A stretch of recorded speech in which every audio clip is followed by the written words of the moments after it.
Tulo angol human mahulog sa bangin ang truck nga kargadong sugarcane kun tubo.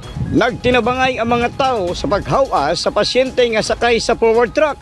Ilaha kining gidayungan padulong sa ibabaw sa kalsada. Subay sa report, apil nga gidayungan nga biktima sa tulo ka mga angol human mahulog ang forward truck sa bangin sa barangay Tinambakan, Banisilan, Cotabato Province kagahapon, Enero 5, 2025. Giila ang mga naangol nga sila Nasruddin Pango, 45 anyos, nga maoy driver sa forward truck, Samsudin Pango, 38 anyos, helper nga pulos residente sa barangay Salama, Banisilan. Apil sa naangol ang usa ka babae nga igo lang nakisakay sa truck.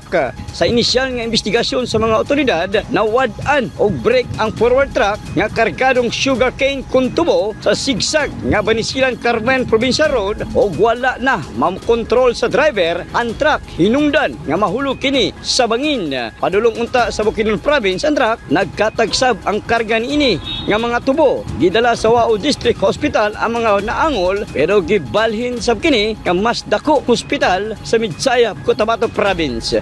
Gio del Mundo, Newsline Philippines, Cotabato Province. Stay safe.